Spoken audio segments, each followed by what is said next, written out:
What's up, guys? It's been a while since I made one of these videos, but high school happened. But I think I have my stuff together. Anyways, excuse my Scooby-Doo shirt.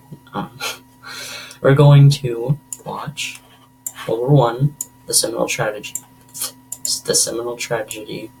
the July Crisis, by Extra History. Yeah, go watch them. I'll put a link in the description. Very cool channel. But anyways, let's get to it.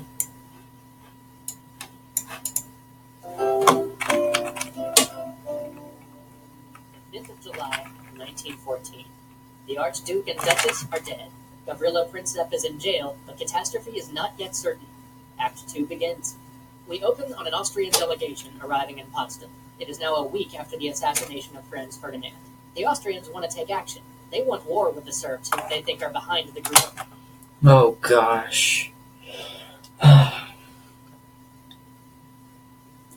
They just... I forgot. Ragged young men that actually pulled the trigger. But before Austria. they go to war, they decide they must consult with their much stronger ally, the German Germany. Empire. So they send the delegation. Oh yeah, freaking Wilhelm II. He said, "Oh, I'm gonna support you no matter what you do." No, it depends on the circumstances that you're going to support them. Wilhelm II was stupid. Of course, he expanded the German Empire in much parts of Africa and the Pacific, but he was just so aggressive and, quite frankly, rude. And he got Britain to join the Entente. Anyways, I'm rambling, but Wilhelm II, he's being dumb right now, because he said he would support Austria no matter what happened. Delegation to Potsdam to meet with the Kaiser, Wilhelm Oh, II. Lord. They've been restrained before by Germany, held back from acting in the Balkans, so they need Oh, to know that's what Germany good. plans to do. They go to the Kaiser and tell Maybe him I was that wrong. this is intolerable, that they cannot abide such a humiliation, that they cannot let this act of terrorism go unpunished. And the Kaiser says to them, "We'll back you whatever you do." Yeah, but I kind of understand a little bit, because Wilhelm II actually did have a close connection with Franz Ferdinand, or I don't remember if it was Franz Ferdinand or Franz Joseph, who was the leader of Austria-Hungary at the time of the assassination. But anyways, I don't know, but I know that Wilhelm II had close ties with one of them, and that was another reason why Germany wanted to support their ally. Just act and act quickly. Germany is behind you, without reservation. The Oh, Kaiser Lord. thinks that general war can be avoided, that if the Austrians strike while all of Europe is enraged over this assassination, if they act while the brutal slaughter of the Archduke and Duchess is still fresh in people's minds, no one will raise a finger to defend Serbia. And even if the Russian Empire decided that they wanted to protect their Serbian allies, if the Austrians can strike quickly, it'll be a fait accompli. The war will be over before the Russians can mobilize their forces. Well, I don't know about that. Russia did this plan where they're going to, and after the war between Japan and Russia started to build up their industry a lot. In fact, Germany themselves said by 1917 Russia will be impossible to defeat, just because of the fact that it was so easy for them to mobilize. Like, they learned from Germany, actually, because that was the reason why Germany won the Franco-Prussian War, because of all of their railroads. They were able to mobilize their troops very quickly, and that's what Russia did. For years, they were building up their railroads. This is what he thinks as he tells the Austrian delegation that they have a blank check, that Germany will back them whatever they do. And then he goes on vacation, on a boat, for 3 weeks What? where he can't be reached. So the Austrians Why? come home, German assurances in hand. But in Austria, there's disagreement. The Hungarian part of their empire initially objects to war. They hope that a peaceful solution might be found. Yeah, that would be Their voices nice. alone. Where were the other voices of reason, or the other arguments for peace? Dead on the streets of Sarajevo. Oh, The Archduke was perhaps the greatest defender of the Serbs in the empire, and so Oh, when really? moderation was called for, the parties for war simply had to point to his death and say, "He was their greatest friend, and look what they did to him. What do you think they're going to do to us?" And all arguments were quelled. So at last, the Hungarians That's true. relented on one condition, a condition that'll be important later, that the Austro-Hungarian Empire would not annex a foot of Serbian land. And with that, the Austrians began drafting an ultimatum to Serbia. But this ultimatum is delayed by a chance for peace. Two men, rivals in the heart of Serbia, in Belgrade, the very capital and the center of this crisis, are two of the only men far-sighted enough to see the clouds gathering on the edge of Europe. They are the ambassador from Austria and the ambassador from Russia to Serbia. They both have come to the same conclusion about where this storm will land. So they plan to put aside their differences and meet to perhaps work out a plan for peace. Yeah, I don't understand why Austria would be so eager for war. Like, there's no way Europe wouldn't care that Serbia would be declared war on, especially if Russia is an ally of France, and France has a close tie with Britain. Britain has a close tie with Japan. Like, it's absolutely ridiculous. Like, what? What were they thinking? I understand that they're, I guess, angry, but they have to understand that that one Serbian nationalist doesn't, they don't speak for that entire country of Serbia. On the 10th of July, the Russian ambassador arrives at the house of the ambassador from Austria-Hungary. The details are agreed to, the plan is set. All that's left is one final meeting to perhaps smooth out tensions, to avert world war. They talk, they take cigarettes, both sides are open, things are going well. Something is going to happen. I'm confused right now, though. What? How are things going well at this point? Well, and then wham! The Russian ambassador falls dead of a heart. Are you kidding me right now? How?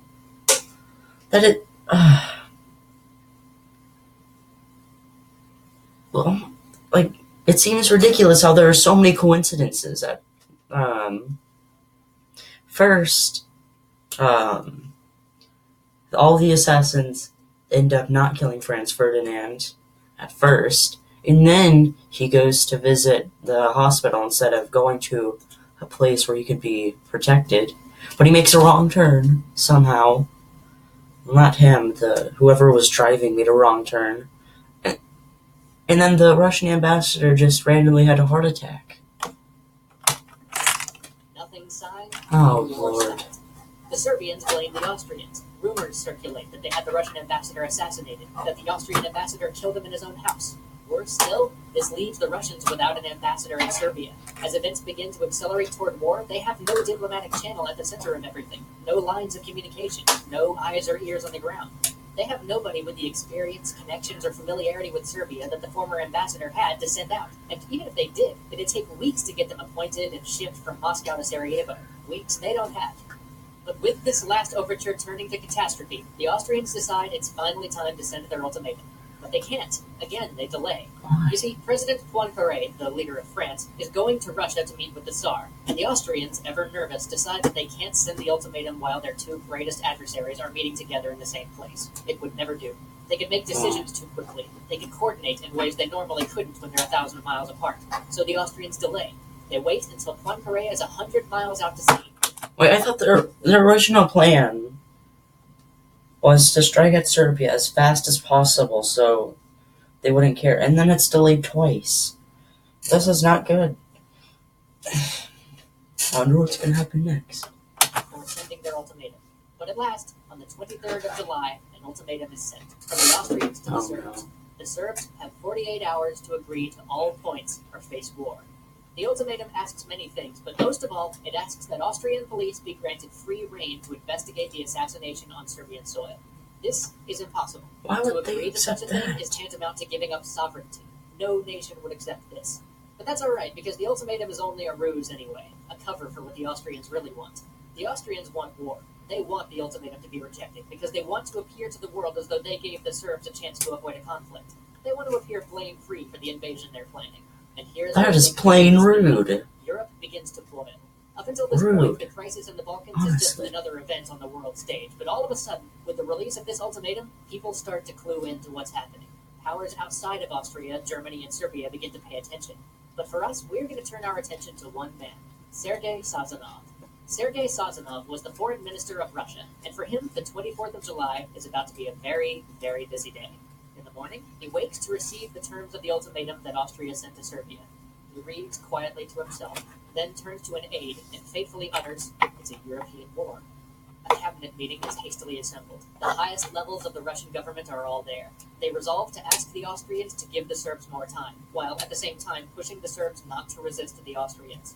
They also make the fateful decision to begin a partial mobilization of their forces along the Austrian border, trying to play all the angles at once in the schizophrenic chaos that seemed all too common in the days just before the war. Now it's noon. Sazonov takes lunch with the French and British ambassador. The French ambassador reiterates France's complete support. The British ambassador says that Britain sympathizes but that he can't make any commitments. Now it's afternoon. The Russian ministers reconvene. With Sazonov confirming the unwavering support of the French, they decide to fully... That's not good. There's a screw loose on my Now it's evening. shelf. Sazonov meets with Portales, the ambassador from Germany. Portales begs Sazonov to call off Russian mobilization. He tells him that there must be solidarity between the monarchies, that they must work together or all fall alone. The argument gets heated. Portales tells Sazonov there will be revolution in Europe if the monarchies do not work together. If they don't work together, all the crowns will fall. And he's right. Within 5 years, all the great monarchies of Europe, true monarchies where the monarch was the head of state, would collapse. Within 5 years, the Ottoman Empire, the Austro-Hungarian Empire, the Russian Empire, and the German Empire would be no more. Their kings dispossessed, thousands of years of monarchical tradition burnt away in the fires of cataclysmic war. Then something tragic happens. It's one of those small tragedies that lines... Make it sound so sad that monarchy is going to fall. And I understand why, because of all that. Because that's what their culture was built around, and traditions based on that. But like, it's just, I don't know what to say. Like, democracy is better than that. Like, I don't know, they just make it sound so sad that the monarchies of Europe are going to fall, even though they're going to be replaced by democracies. And most of them, are going to be successful. Path to the Sort of. World War. Those things that tear you up as you read about these events with perfect hindsight. It's one of those moments that almost makes this seem like a script, like a high drama constructed for the stage, until you realize how real it is. Real enough to wipe out a generation. For you see, Sazonov utters the words, "If Austria-Hungary swallows Serbia, we will go to war." Did you catch it? If not, that's alright, neither did Portales. Poor Portales, who so desperately wants to avoid war. You see, Russia's main concern was that Austria would annex Serbia. If the Austrians planned to conquer Serbia, then it had to be war. But remember earlier, when the Austro-Hungarians were arguing among themselves about the ultimatum... Oh, they wouldn't annex them. Wouldn't lend its voice to war unless the other members of the Austro-Hungarian Empire agreed that they would not annex a foot of Serbian soil. Well, nobody told Portales. He was the German ambassador, not the Austrian ambassador, and somehow the memo never got to him that the Austrians had no plans to actually take over Serbia. No, are you serious? The whole discussion, he never gets to communicate this to Sazonov. No! This may be one of the last moments where the world... Oh my god! Portales impassioned pleading for peace, Sazonov firmly stating the Russian case, the two diplomats... No! ...quiet St. Petersburg night. But the world hinges on small things, and in that gentle night, one of the last the world would know for years, the opportunity is missed. The hands of fate tighten around the neck of Europe. No! Rejects the demands that they extend the deadline. The Kaiser at last decides to return to Germany, and 2 minutes before the ultimatum expires, the Serbians send Austria their reply. But that's a story for next time. See you then. Wow.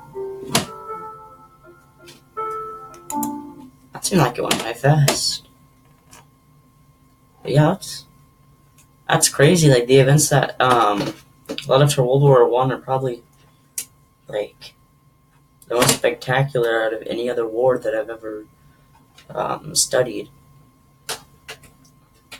I guess it's still taking me a while to process all of that, but I just think that's pretty cool.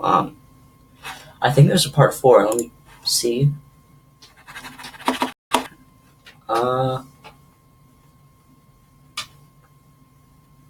I think that's part 4. Yep, part 4. I think that's the last part, though.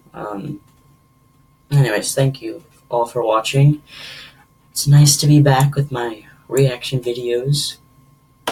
because they can confuse. Anyways, thank you all for watching, and have a nice day, and bye.